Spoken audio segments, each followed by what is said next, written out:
सामीन सामियात अस्सलाम वालेकुम रहमतुल्लाहि व बरकात। आज हम पढ़ने वाले हैं सूरह जुम्मा। जुम्मा का मतलब यानी पीछे सूरह साफ़ थी, साफ़ यानी कतार बांधने वाले। अब कतार में खड़े होकर क्या करना है, अल्लाह फरमाते हैं ये इज्तिमाई इबादत है। जुम्मे के दिन आप लोगों ने जुम्मे की नमाज़ अदा करनी है। अब जुम्मे की नमाज यानी का मौजू क्या है, मुसलमानों को तवज्जो दिलाना है कि रसूल अल्लाह सल्लल्लाहु अलैहि वसल्लम की हैसियत उनके लिए एक नेमत उज़्मा की है, वो इसकी कदर पहचाने और यहूद के हासदाना प्रोपेगंडे से मुतासर होकर अपने आप को इस नेमत से महरूम ना कर बैठें। रसूल की अज़मत और उनकी लाई हुई शरीयत का एहतराम उन्हें दुनिया की हर चीज़ से ज़्यादा अजीज़ होना चाहिए। वो मुतनब्बे रहें यानी ख़बरदार रहें इस बात से कि इसमें यानी कि आप सल्लल्लाहु अलैहि वसल्लम की अज़मत में उनसे कोई कोताही ना हो, वरना उनका अंजाम भी वही होगा जो इससे पहले यहूद का हो चुका है। तो चलते हैं हम सूरह जुम्मा की तरफ। नंबर 9 में अल्लाह फरमाते हैं या अय्युहल्लज़ीना आमनू, ईमान वाले लोगो, इज़ा नूदिया लिस्सलाति मिन यौमिल जुमअति, जब तुम्हें निदा दी जाए, बुलाया जाए जुम्मे की नमाज के लिए, फ़स्अऊ इला ज़िक्रिल्लाहि, तो तुम दौड़ पड़ो अल्लाह के ज़िक्र की तरफ, वाज़रुल बैअ, छोड़ दो खरीदो फरोख्त, ज़ालिकुम खैरुल लकुम, इसमें तुम्हारे लिए बेहतरी है, इन कुंतुम तालमून, अगर तुम जानो। यानी कि अल्लाह फरमाते हैं ईमान वालों, पैगंबर की कदर पहचानो और जुम्मे के दिन जब उसकी तरफ से नमाज के लिए अजान दी जाए तो अल्लाह के ज़िक्र की तरफ यानी दौड़ पड़ो, मुस्तदी यानी उसके साथ चुस्ती के साथ चल खड़े हो और ख़रीदो फ़रोख्त छोड़ दो, ये तुम्हारे लिए बेहतर है अगर तुम जानो। अल्लाह फरमाते हैं ईमान वाले लोगों, ये खिताब अगरचा आम है लेकिन रूह सुकून उन्हीं कमज़ोर मुसलमानों की तरफ है जिन से कोताहियाँ होती रही हैं। उस्ताद इमाम लिखते हैं आम खिताब का फ़ायदा ये होता है कि वो लोग जो ज़्यादा रुसवाई का एहसास नहीं रखते, जिनका रवैया ज़ेर बहस होता है, बल्कि उनके अंदर सलामत रवि होती है, तो वो इसमें पर्दा पोशी को मुतकल्लम की करीम नफ्सी पर महमूल करते और नसीहत से फ़ायदा उठाते हैं। अगर तय्युन के साथ नाम लेकर उनकी सरज़निश की जाए तो अंदेशा होता है कि उनके अंदर ज़िद और अनानियत का जज्बा उभरेगा। जब जुम्मे के दिन तुम्हें नमाज के लिए पुकारा जाए यानी अज़ान दी जाए, जुम्मे की अज़ान एक ही है जो खुतबे से पहले दी जाती है, ये उसी का ज़िक्र है। रिवायतों से मालूम होता है कि दूसरी अज़ान का इजाफ़ा सैयदना उस्मान रज़ी अल्लाह ताला अन्हु के ज़माने में किया गया ताकि अज़ान की आवाज़ दूर तक पहुँचाई जा सके। इसकी वजह ये थी कि मदीने की आबादी उस वक्त तक काफ़ी बढ़ गई थी।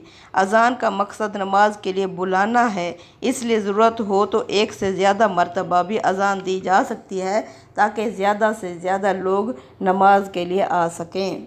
अल्लाह फरमाते हैं अल्लाह के ज़िक्र की तरफ दौड़ पड़ो। अल्लाह के ज़िक्र से यहाँ खुतबा और नमाज दोनों मुराद हैं। नमाज में अल्लाह को याद किया जाता है और खुतबे में इमाम अल्लाह की याद दहानी करता है। इस नमाज के बारे में सुन्नत ये है कि इसका खिताब और इसकी अमामत मुसलमानों के जो हुकूमत के बड़े हुक्मरान होते हैं वो करते हैं और ये सिर्फ़ उन्हीं मकामात पर अदा की जाती है जो उनकी तरफ से इस नमाज के लिए मुकर्रर किए जाएं और जहां वो खुद या उनका कोई नुमाइंदा इसकी अमामत के लिए मौजूद हो। दावत की जो ज़िम्मेदारी कुरान ने अरबाब हलो अक़्द यानी हुकूमत के नुमाइंदों पर ऐद की है, उसको अदा करने की यही सूरत दीन में मुतय्यन की गई है। यानी अब क्या है, रोज़ाना 5 दफ़ा नमाज, फिर हफ्तावार जुम्मा की नमाज, फिर क्या होती है सालाना ईदैन की नमाज, तो अल्लाह फिर और हज के लिए जो जाते हैं, यानी ये सारी क्या हैं आपस में इत्तेफाक और इत्तेहाद, एक ही साफ़ में खड़े हो गए महमूद व अयाज़, ना कोई बंदा रहा ना कोई बंदा नवाज। कि ये इज्तिमात किस लिए होते हैं, ये इसलिए होते हैं ताकि अमीर और गरीब में कोई फ़र्क ना रहे। अल्लाह फरमाते हैं मैंने अमीर और गरीब किस लिए पैदा किए, सुखरिया, ताकि तुम एक दूसरे से खिदमत ले सको। अब जो अमीर है वो बग़ैर गरीब के कामयाब नहीं हो सकता, उसकी ज़रूरत पड़ती है, और गरीब जिनका तंग रोज़ी दिया गया है वो बग़ैर अमीर के इस तरह सर्वाइव नहीं कर सकता। तो दोनों ही एक दूसरे के लिए लाजिम और मलज़ूम हैं। आयत नंबर 10 में अल्लाह फरमाते हैं फ़ैज़ा क़ुज़ियति सलातो, बस जब नमाज हो चुके, फ़ंताशिरू फ़िल अर्ज़ि, तो ज़मीन में फैल जाओ, वब्तगू मिन फ़ज़लिल्लाहि, और अल्लाह का फ़ज़ल यानी रोज़ी रोटी तलाश करो, वज़्कुरुल्लाह, और अल्लाह का कसरत से ज़िक्र करो, कसीरन कसरत से, लअल्लकुम तुफ़्लिहून, शायद कि तुम फलाह पा जाओ। यानी फिर जब नमाज ख़त्म हो जाए तो ज़मीन में फैल जाओ और अल्लाह का फ़ज़ल तलाश करो। पीछे अल्लाह ने फरमाया था कि ख़रीदो फ़रोख्त बंद कर दो, यानी बाय का लफ्ज़ इस्तेमाल हुआ है। ये ख़रीद और फ़रोख्त दोनों के लिए आ जाता है। इससे मकसूद ये है कि हर काम छोड़कर पैगंबर का खुतबा सुनने के लिए और उनके पीछे नमाज़ पढ़ने के लिए आओ। बाय का जिक्र सिर्फ इसलिए हुआ है कि उस वक्त यही चीज़ आजमाइश का सबब बनी हुई थी।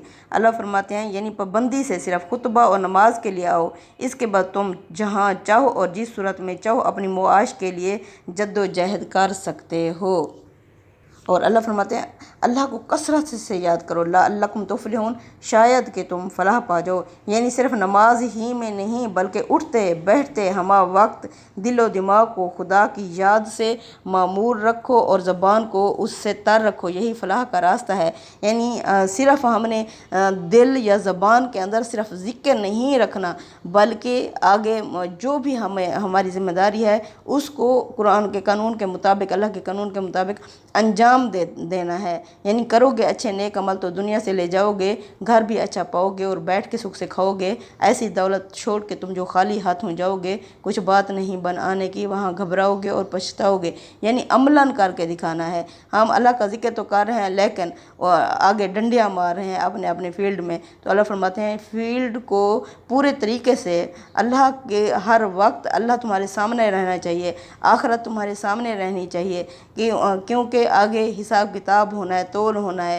तो उठते बैठते अल्लाह का कसरत से ज़िक्र करो और अमलन उसे फील्ड में नाफिज करके दिखाओ। आयत नंबर 11 में अल्लाह फरमाते हैं व इज़ा रअौ तिजारतन, और जब ये देखते हैं कोई तिजारत और लहवा या खेल तमाशा, ननफज़ू इलैहा, ये उसकी तरफ दौड़ पड़ते हैं, व तारकुका काइमा, और आप ससम को खड़ा छोड़कर, कुल कह दीजिए मा इंदल्लाहि खैर मिनल लहवी, जो अल्लाह के पास है वो बेहतर है इस खेल तमाशे से, मिन अवामिन तजारती, और इस तिजारत यानी कारोबार से, वल्लाहु खैरुर राज़िकीन, और ये कि अल्लाह बेहतरीन रिज़्क देने वाला है। अल्लाह फरमाते हैं इन लोगों का हाल ये है कि जब कोई तिजारत या खेल तमाशे की कोई चीज़ देखते हैं तो उसकी तरफ टूट पड़ते हैं और तुम्हें खड़ा छोड़ देते हैं। इनसे कहो जो अल्लाह के पास है वो खेल तमाशे तिजारत से कहीं बेहतर है, और हकीकत यह है कि अल्लाह बेहतरीन रिज़्क देने वाला है। यानी आपको खड़ा छोड़कर चल पड़े। इन अल्फाज से मालूम होता है कि ये फ़ेल एक से ज़्यादा मरतबा सादिर हुआ है। यानी उस वक्त कहत साली चल रही थी और कई अरसे के बाद गंदम के ऊँट आए हुए थे। तो यानी साहबा इस तरह करते थे कि अल्लाह के रसूल सम अगर खुतबा दे रहे होते, यानी कमज़ोर मुसलमान, तो आप सम को खुतबा छोड़कर वहाँ से चल देते और ख़रीदो फ़रोख्त में मशगूल हो जाते। तो अल्लाह ने क्या किया, यानी कि अल्लाह ने अब मना कर दिया है कि यानी खेल तमाशे या कारोबार से बेहतर क्या है, अल्लाह के रसूल सम का खुतबा है। यानी इनसे मालूम होता है कि ये फ़िल एक से ज़्यादा मरतबा सादिर हुआ, लेकिन रिवायतों में एक ही वाक़े का जिक्र है। इसकी वजह गालिबन ये हुई कि कुछ ना तरबियत याफ्ता लोग वक्तन फ़वक्तन ये हरकत करते रहे मगर किसी ने तवज्जो नहीं दी, यहाँ तक कि एक मौके पर उनकी एक बड़ी तादाद रसूलुल्लाह सल्लल्लाहु अलैहि वसल्लम के खुतबे को यानी कि छोड़ कर चली गई। ये चूँकि आखिरी दर्जे में सुए अदब यानी बेअदबी थी और दीन और शरीयत की नकदरी थी, इसलिए कुरान ने फिर तवज्जो दिलाई और लोगों ने भी इस वाक़े को नकल किया। सदक़ल्लाहुल अज़ीम। तक़ब्बल मिन्ना इन्नका अंतस समीउल अलीम व तुब अलैना इन्नका अंतत तव्वाबुर रहीम।